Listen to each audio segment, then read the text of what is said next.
From deserts to cities, from secrets to love, every border hides a story. Drop your country name in the comments below.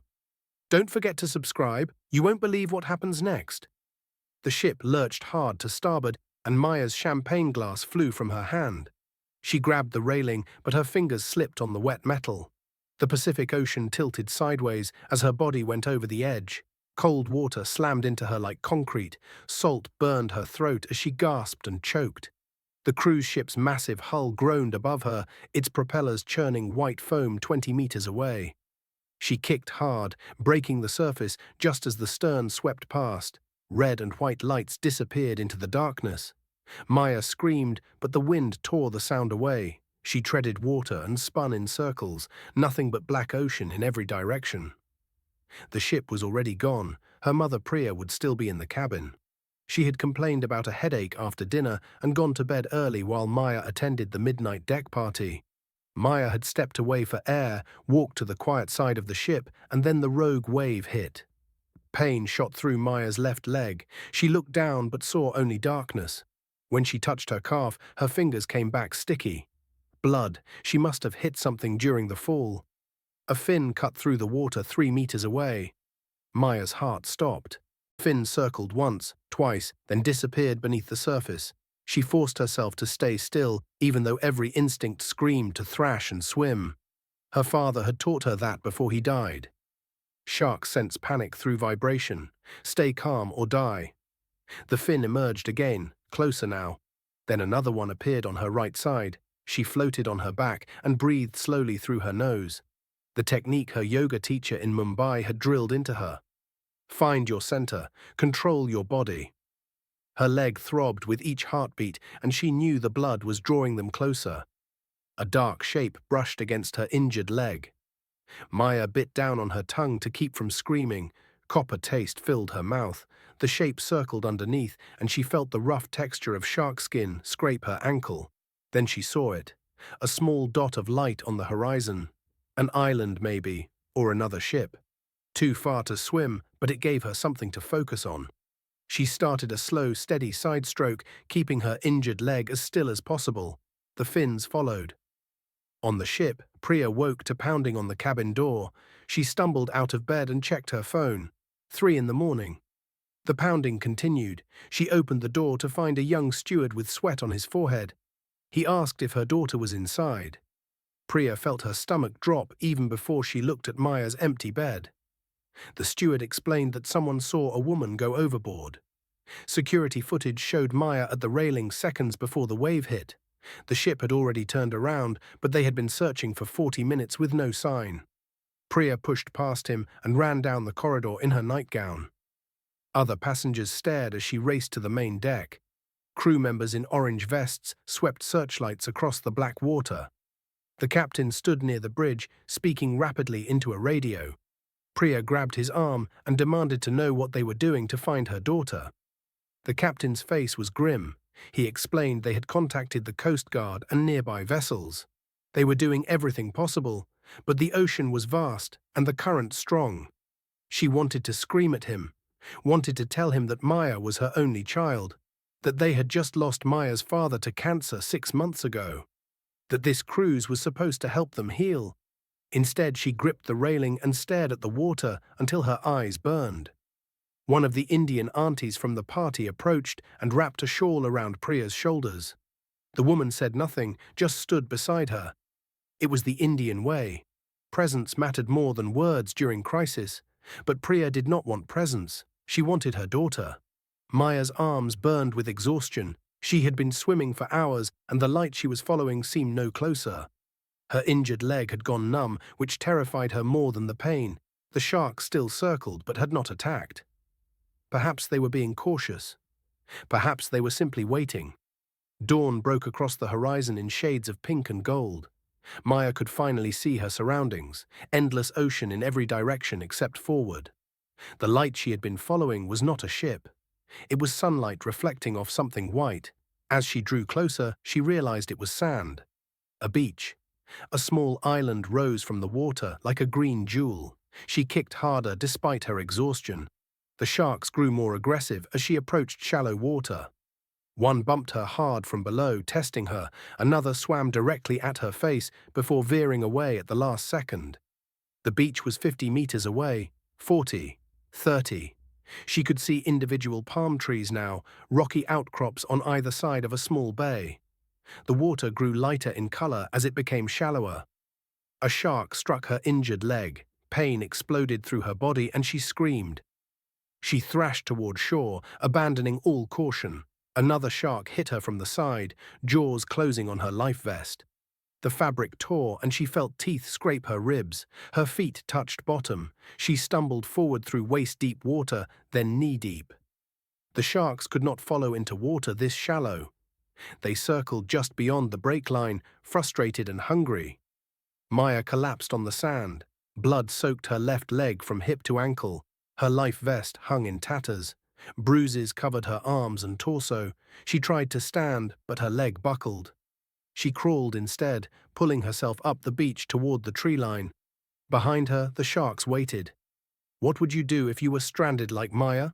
Comment below and hit subscribe. Maya woke to flies buzzing around her leg. The sun had climbed high and her skin felt tight from salt and sunburn. She sat up and examined her injuries. The worst damage was a deep gash on her calf where she must have hit the ship during her fall. Shark teeth had left smaller puncture wounds on her thigh and side, but nothing too deep. She was lucky, incredibly lucky. She tore strips from her ruined life vest and wrapped her leg as tightly as she could stand.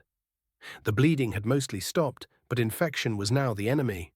She needed fresh water and shelter. The island was small, maybe 2 kilometers across. Dense jungle covered the interior, coconut palms lined the beach, no signs of human habitation that she could see. She tried her phone, but it was dead from salt water. Her jewelry was gone except for the gold chain her grandmother had given her before she died. Maya never took it off. The chain bore a small Ganesh pendant. Her grandmother had said Ganesh removed obstacles. Maya hoped that was true. She used a palm frond as a crutch and hobbled along the beach. Her training as a medical student in Mumbai helped her assess her condition. Dehydration was setting in. The wounds needed proper cleaning. She had maybe 48 hours before infection became life-threatening without antibiotics. The beach curved around a rocky point. On the other side, Maya found a small freshwater stream flowing from the jungle. She fell to her knees and drank until her stomach hurt. Then she unwrapped her leg and let the cool water wash over her wounds. Small fish darted around her feet, unbothered by her presence. She heard a noise behind her and spun around. A wild boar stood at the edge of the jungle, watching her. The animal snorted and pawed the ground. Maya grabbed a rock and threw it. The boar squealed and crashed back into the undergrowth. Maya laughed despite everything. Her mother would have chanted prayers, seeing a wild boar, would have said it was a test from the gods. She spent the afternoon building a shelter using palm fronds and driftwood. Her hands blistered and her leg throbbed, but she kept working. Staying busy kept panic at bay. She found coconuts and learned to crack them open on rocks.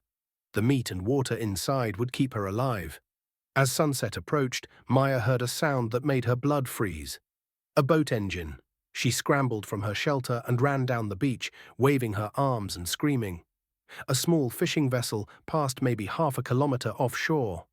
Too far away. The boat continued on without slowing. Maya collapsed in the sand and cried for the first time since going overboard. Not from fear, but from the crushing weight of hope lost. Someone had been so close.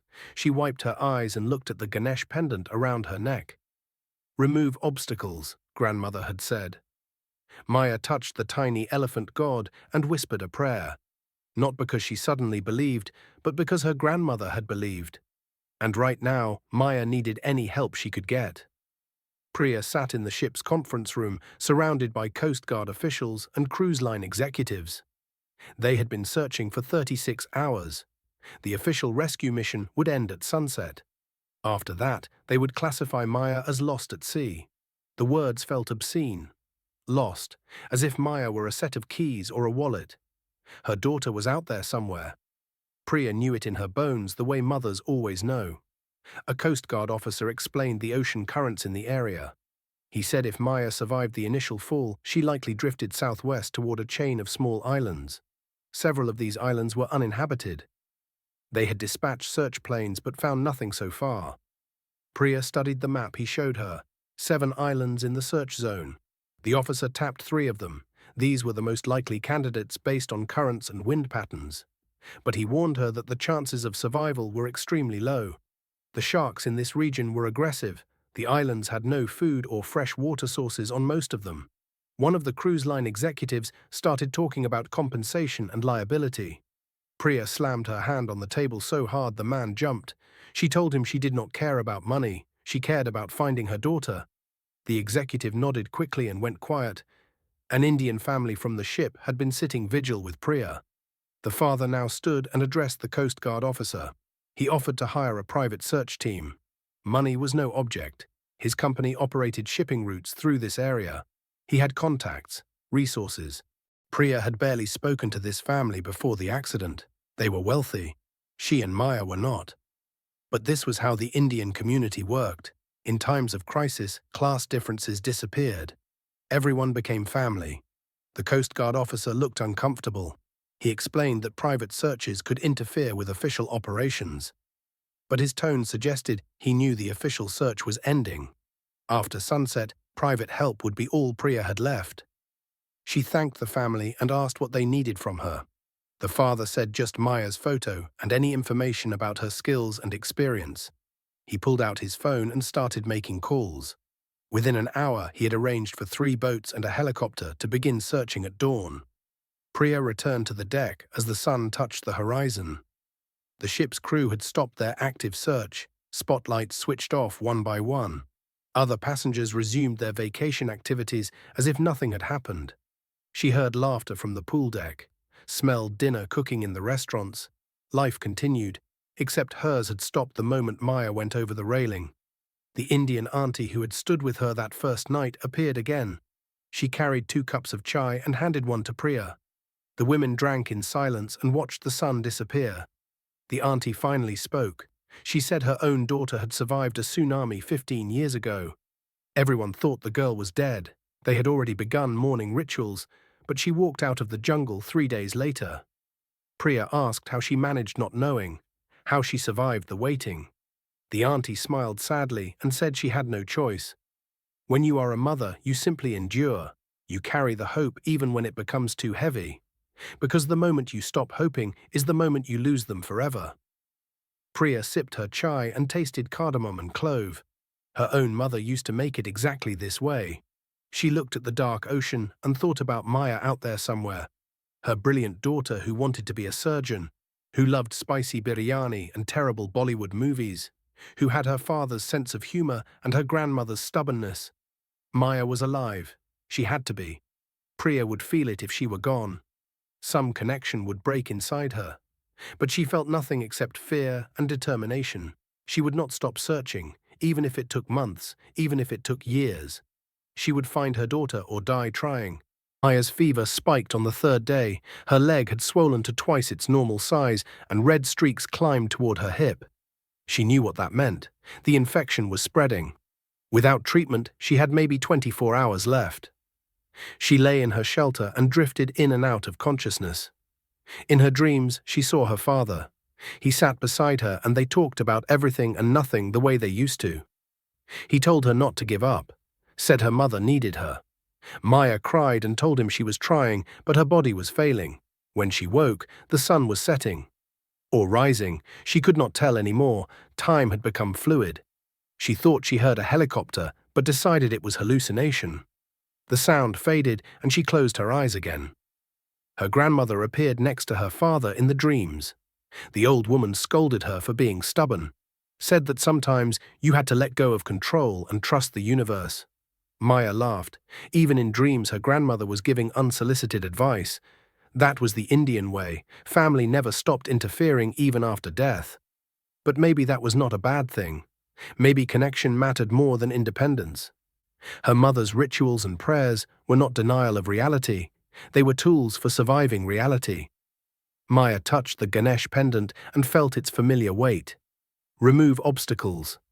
Maybe the obstacle was not the ocean or the sharks or the infection. Maybe it was her own stubborn refusal to ask for help. to admit vulnerability, to let her mother in. She heard the helicopter again. This time the sound grew louder instead of fading. Maya forced her eyes open and saw a small aircraft hovering over the beach.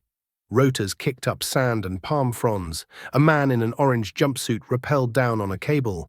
He ran to her shelter and knelt beside her. His face showed shock at her condition. He spoke into a radio in rapid Hindi. Maya tried to respond, but her tongue felt thick. He wrapped a blood pressure cuff around her arm and shined a light in her eyes. Asked her name and if she knew where she was. Maya managed to whisper her name. The man smiled and said her mother had sent half the Indian Navy to find her. Well, not officially the Navy, but close enough. A private rescue operation funded by a businessman from the ship. They had been searching 7 islands for 2 days. He called up to the helicopter and more people appeared. They lifted Maya onto a stretcher and secured her for transport. She looked at her shelter one last time. 3 days ago, she did not think she would survive one night. Now she was going home. The helicopter lifted off, and Maya watched the island shrink below. She could see the whole thing now. The stream where she drank, the beach where she collapsed, the jungle that had sheltered her. Such a small piece of earth, but it had been her entire world. The medic worked on her leg during the flight. He started an IV and gave her antibiotics. Asked about her medical training when he saw how she had wrapped her wounds. Maya told him she was in her final year. He said she had done excellent work with limited resources.